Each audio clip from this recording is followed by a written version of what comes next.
ওযুর সময় মেয়েদের মাথার কাপড় সরে গেলে কোনো অসুবিধা হবে কি? এই প্রশ্ন অনেক মা বোনরা করেন।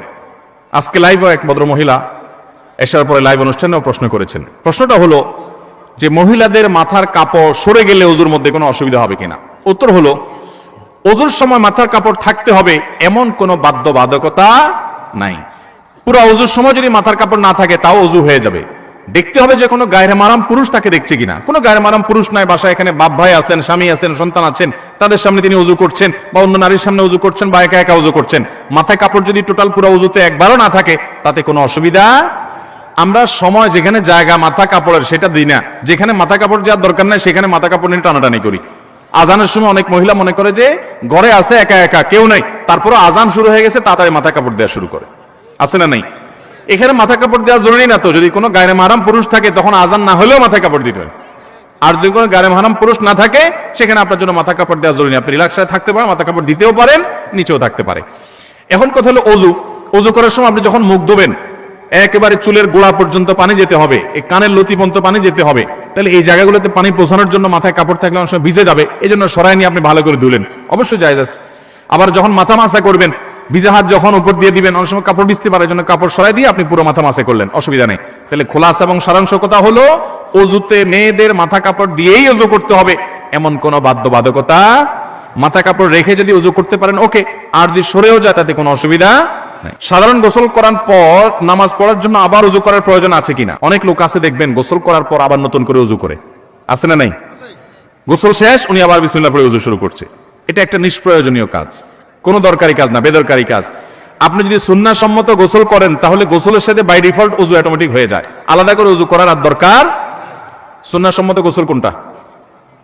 আপনি গোসলের জন্য যখন ওয়াশরুমে ঢুকলেন প্রথম কাজ হবে শরীরে বা কাপড়ে কোনো জায়গায় নাপাক থাকলে সেই নাপাকটাকে ডলে আগে ধুয়ে ফেলেন, ভালো করে ডলে পরিষ্কার করে ফেলছেন, আলহামদুলিল্লাহ, প্রথম কাজ শেষ। এরপর দ্বিতীয় কাজ কি? এবার দুই হাতের কবজি ভালো করে ধুয়ে কুলি করেন, নাকে পানি দেন, মুখ ধোন 3 বার, হাতের কনুই পর্যন্ত 3 বার ধোন দুনো হাত, মাথা মাসা করেন। ওযুর সব কাজগুলো শেষ, শুধু একটা বাকি আছে পা ধোয়া।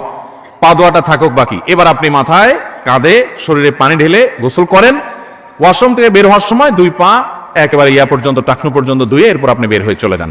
তাহলে ওযু এবং গোসল একসাথে হয়ে গেছে, আলাদা আর ওযু করার দরকার নাই। অনেকে এরপরে আবার আলাদা ওযু করতে যায়, এটা একরকম বলতে পারেন বিনা প্রয়োজনে কষ্ট। এরপরে প্রশ্ন হলো লাশের পাশে কোরআন পড়া কতটুকু যৌক্তিক? কোরআন তো জীবিত মানুষকে শোনাবার জন্য, হয় নিজে তেলাওয়াত করবেন, নিজে বুঝবেন, পড়বেন, আমল করবেন, সওয়াব নেবেন, অথবা আপনি যদি শুনাইতে চান কোন জীবিত মানুষকে শুনাতে পারবেন। একজন মানুষ মারা গেছেন, তাকে আর শোনানোর ক্ষমতা আপনার। অতএব লাশের পাশে চারপাশ ঘিরে ধরে কোরআন তেলাওয়াত করা, মাদ্রাসার ছেলেদেরকে ডেকে এনে ভাড়া করে টাকা পয়সা দিয়ে কোরআন খতম করার যে রেওয়াজ আমাদের সমাজে প্রচলিত আছে, এটা নবী আলাইহিস সালামের আদর্শ না। মানুষ মারা গেছে যত দ্রুত তার সাথে সম্ভব তার গোসল দিয়ে দাফন কাফন করে তাকে কবরস্থ করতে হবে, এটাই হলো নির্দেশনা। আর তার জন্য দোয়া করবেন, দান সাদেকা করবেন, নেকামল করবেন, ইসালে সওয়াব করবেন, সেটা ভিন্ন কথা।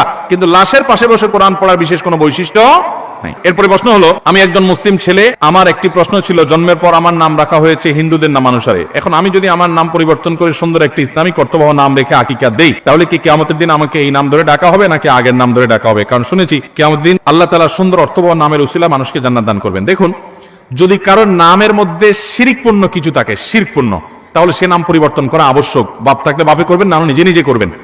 আর যদি শিরকপূর্ণ না থাকে কিন্তু নামটা হয়তো অত সুন্দর না, তাহলে সেটা পরিবর্তন করা আবশ্যক না। আর যদি ভুল নাম সংশোধন করে নতুন নাম রাখা হয় তাহলে এটার জন্য কোনো আকিকা দিতে হবে না। কারণ আকিকার সাথে সম্পর্ক হলো সন্তানের জন্মের, এর সাথে নাম রাখা, পুনরায় নাম রাখার কোনো সম্পর্ক। আমরা অনেকে মনে করি যে নতুন করে নাম রাখলে আকিকা দিতে হয়। আমরা ছোটবেলায় গ্রাম দেশে শুনেছি যে কারোর যদি নাম হয়তো একটা নাম রাখা হয়েছে যেটা সবাই ব্যঙ্গ করে, তো একটা ভালো নাম রাখার চেষ্টা করা হয়, ওই জন্য গরু জবাই করে সবাই খাওয়াইতো। ওইটার উদ্দেশ্য ছিল পুরো এলাকার মানুষকে ডেকে এনে খাওয়ায়া আনুষ্ঠানিক ঘোষণা দেওয়া যে অমুকের নাম এখন আর এটা না, এখন এটা। এটা হলো নামটা, ভালো নামটা ঘোষণা করার জন্য, ওর সাথে আকিকার কোনো সম্পর্ক। অতএব যদি কারোর নাম খারাপ থাকে, অর্থবহ না থাকে, তাহলে সেটা চেঞ্জ করা যেতে পারে, এর জন্য আকিকার দরকার নাই, জাস্ট ঘোষণা দিয়ে চেঞ্জ করে ফেললে হয়ে গেল।